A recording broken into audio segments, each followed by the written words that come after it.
नमस्कार, मैं आपका दोस्त राकेश आप सभी का स्वागत करता हूं आपके ही यूट्यूब चैनल अनसुलझी कहानियां में।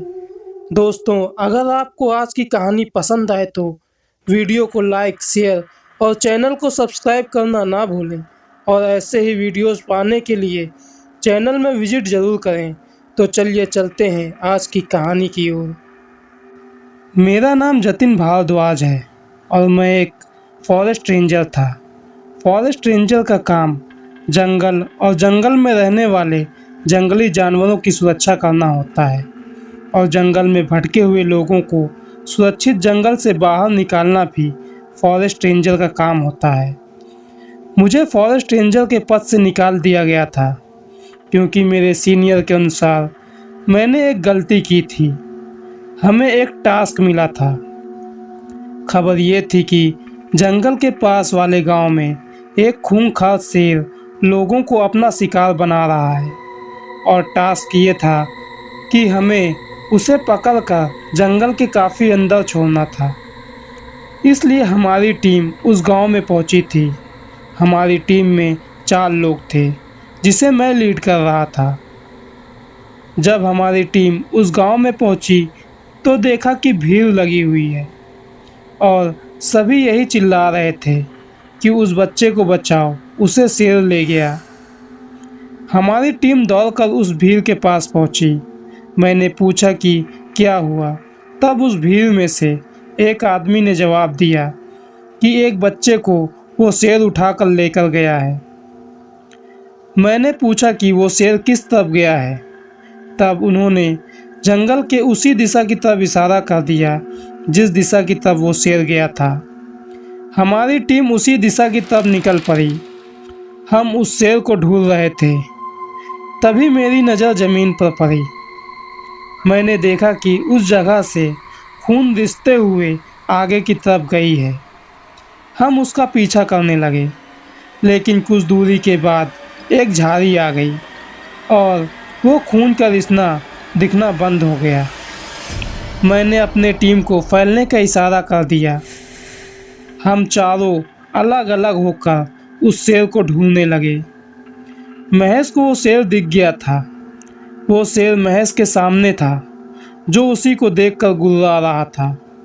महेश के हाथ में जानवर को बेहोश कर देने वाली एक गन थी जो उस शेर पर तान रखी थी। महेश इस क्षेत्र में नया था। उसने कभी भी ऐसा ऑपरेशन नहीं किया था। शेर को सामने देखकर उसके हाथ पैर कांपने लगे थे। उसके हाथों से वो गन गिर गई। उसके गिरने की आवाज़ मैंने सुनी। जब मैंने महेश की तरफ देखा तो महेश डर कर काँप रहा था और वो शेर उसके सामने खड़ा था और बच्चे की लाश उन दोनों के बीच में पड़ी थी। जैसे ही शेर ने महेश की तरफ छलांग मारी, मैंने उस शेर पर असली गन से फायर कर दी और वो शेर वहीं पर मर गया। ये बात ऊपर के अधिकारी तक पहुंच गई।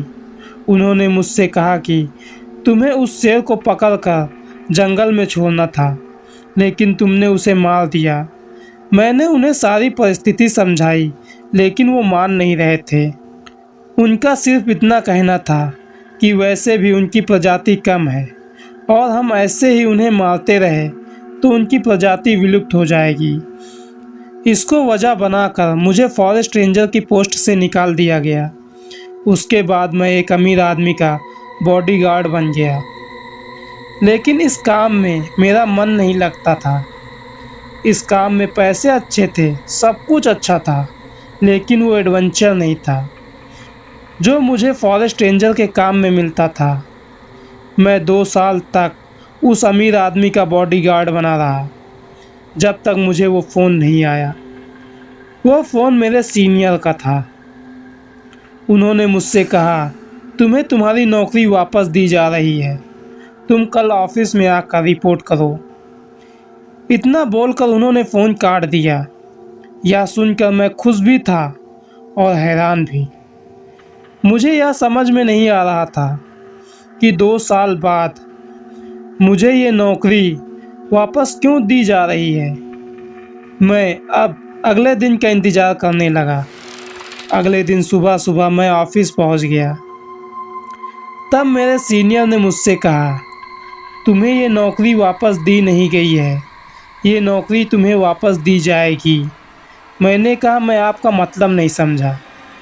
तब सीनियर ने कहा, एक टास्क है जिसे तुम्हें पूरा करना है। अगर ये टास्क तुम पूरा कर लेते हो तो तुम्हें ये जॉब फिर से वापस मिल जाएगी। मैंने कहा, कौन सा टास्क?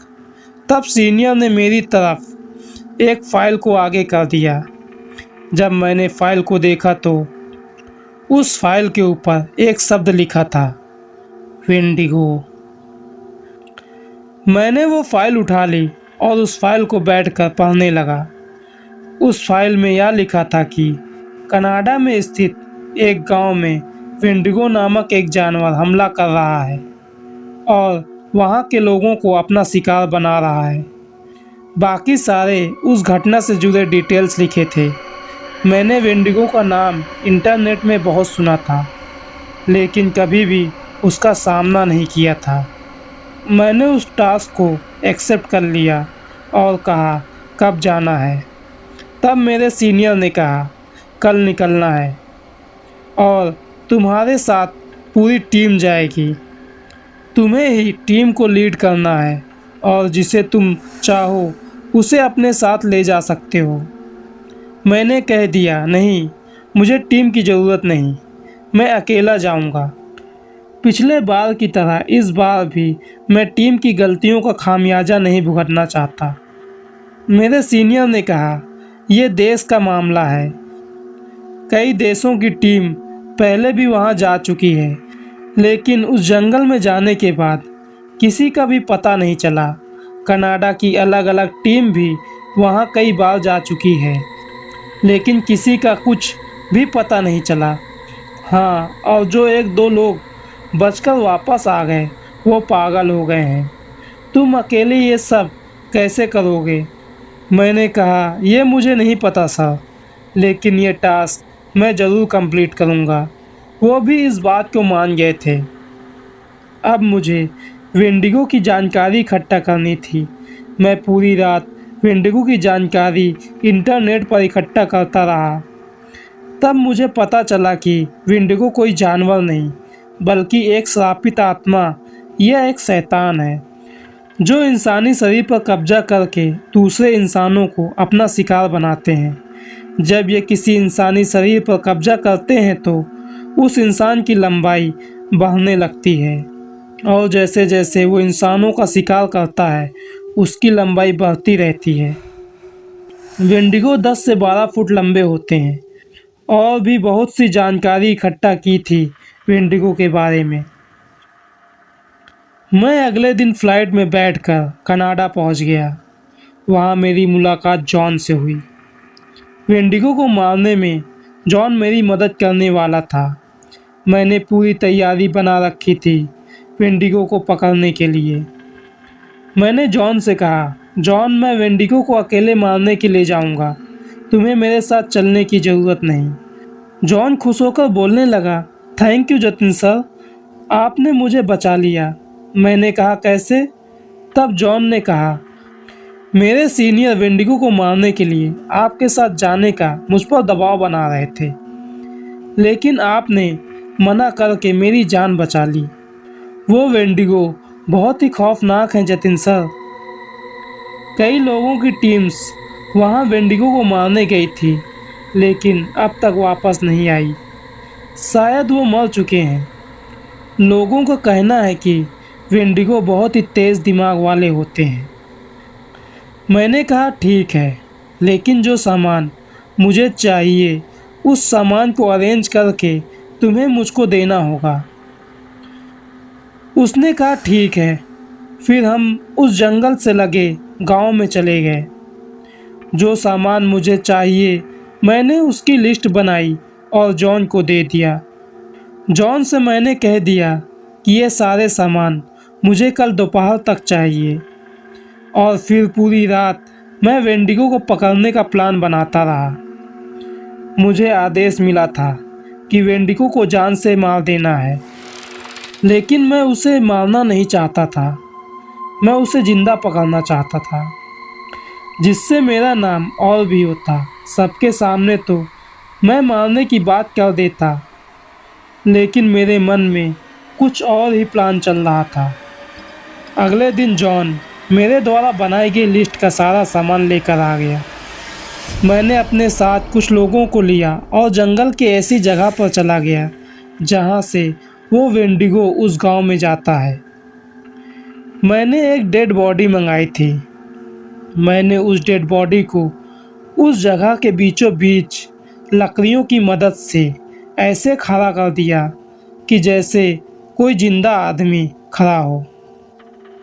फिर मैंने सूखे पत्ते उस डेड बॉडी के चारों तरफ फैलवा दिया और उस डेड बॉडी के ऊपर रस्सी की मदद से एक जाल फंसवा दिया, जिसकी रस्सी मैंने एक मोटे से पेड़ की शाखा में फंसा दिया। मैंने उन सभी को जाने के लिए कह दिया। अब रात हो चुकी थी, पूर्णिमा की रात थी। चांद की चांदनी चारों तरफ फैली हुई थी।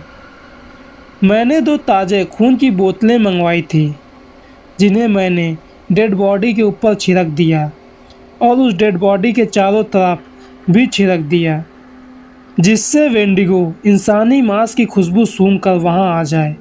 मैं मोटे से पेड़ के ऊपर चढ़ गया और मैंने नाइट विजन वाला ड्रोन जंगल में छोड़ दिया, जिससे मैं दूर दूर तक नज़र रख सकूं। कुछ समय बाद मुझे एक हलचल दिखी। मैंने अपने ड्रोन के कैमरे को थोड़ा और जूम किया। तब मैंने देखा एक 10 से 12 फुट लंबा, हड्डियों पर जैसे खाल पहनी हो, मांस तो था ही नहीं। उसके सिर पर झाड़ियों के जैसे सींग थी और उसका मुंह किसी भेड़िए की तरह बाहर को निकला था। मैं समझ गया था कि यही वेंडिगो है। मैंने ड्रोन को वापस अपने पास बुलवा लिया। अब मैं पूरा तैयार था। कुछ ही मिनटों के बाद मुझे सूखे पत्तों पर किसी के चलने की आवाज़ सुनाई दी। मैंने जब उस तरफ देखा तो वही वो शैतान था, वही वेंडिगो। उसने उस डेड बॉडी पर छलांग लगा दी और उसे काटने और नोचने लगा। मैंने वो जाल की रस्सी खोल दी और उस जाल में वेंडिगो फंस गया। आखिरकार उस मांस की और खून की खुशबू सूंघते हुए वो मेरी जाल में फंस ही गया। वो छटपटा रहा था, उस जाल से बाहर निकलने की कोशिश कर रहा था, लेकिन निकल नहीं पा रहा था। मैं पेड़ से नीचे उतरा, वो मेरी तरफ देख रहा था। मैंने उस पर बेहोश करने वाली गन से फायर कर दिया और वो बेहोश हो गया। कितनी आसानी से फंस गया, ये मैं सोच रहा था। अब उस वेंडिगो को एक पिंजरे में डालना था।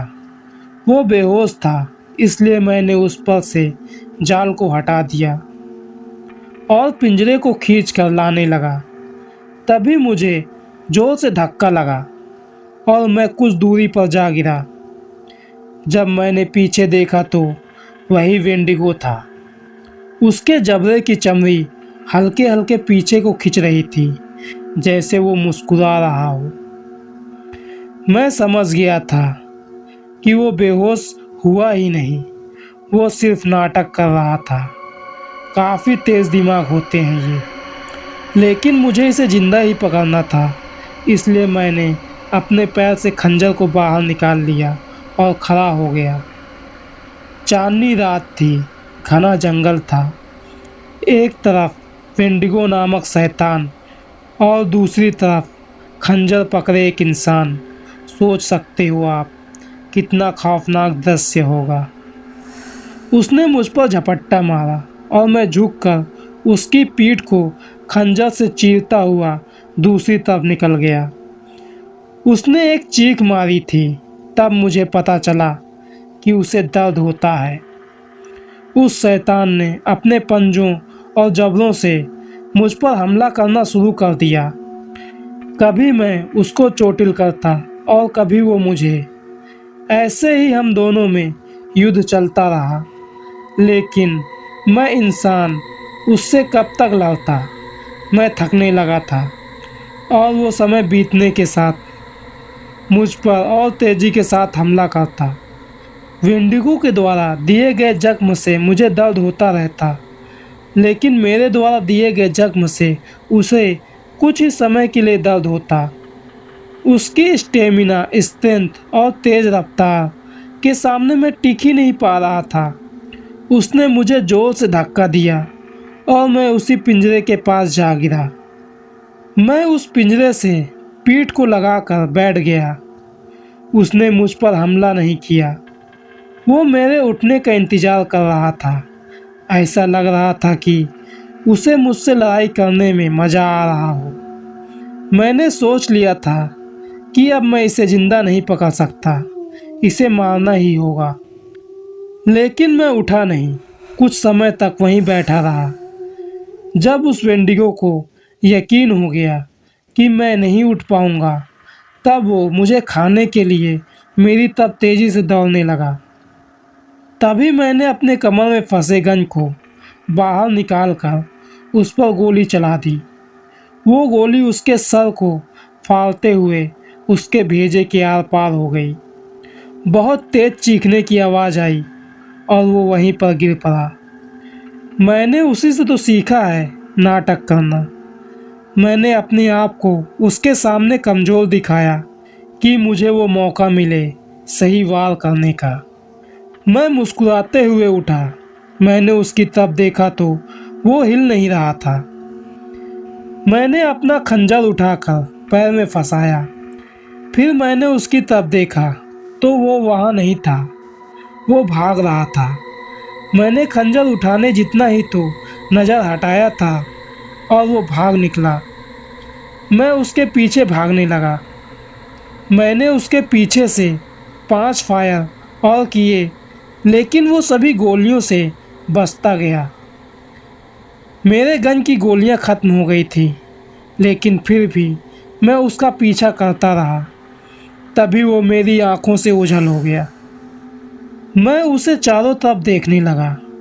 वेंडिगो कहीं नहीं दिख रहा था, लेकिन मुझे पता था वो यहीं आसपास है, क्योंकि वेंडिगो के शरीर से सड़ी हुई मांस की दुर्गंध आती है जो उस जगह से आ रही थी।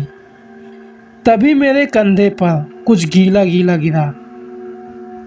जब मेरी नज़र ऊपर गई तो वो पेड़ पर बैठा था और वहीं से उसने मुझ पर छलांग लगा दी। वो मुझे नोचने और काटने लगा। तभी मेरा हाथ मेरे पैर में फंसे खंजर तक गई और वो खंजर मैंने उसकी छाती में घुसा दिया और उसकी छाती को चीरकर उसका दिल निकाल लिया। एक वेंडिगो को ऐसे ही तो मारा जा सकता है। मैंने उसका दिल वहीं फेंक दिया और उसके शरीर को खींचते हुए मैं गांव पहुंचा था। तब तक सुबह हो गई थी। जॉन मेरे पास आने की तैयारी कर रहा था। जब उन सभी लोगों ने मुझको देखा तो मुझे तुरंत हॉस्पिटल में भर्ती किया और उस वेंडिगो के शरीर को सरकार को सौंप दिया। कुछ समय बाद मैं ठीक हो गया और इंडिया वापस आ गया। मुझे मेरी नौकरी मिल गई। मेरा बहुत नाम हुआ था। लेकिन जब से मैं इंडिया आया हूँ, मुझे भूख बहुत लगती है। मांस खाने का मन करता है। मेरा शरीर पतला होते जा रहा है। मैं जैसे लंबा हो रहा हूँ। कहीं मैं भी तो वेंडिगो नहीं बन रहा।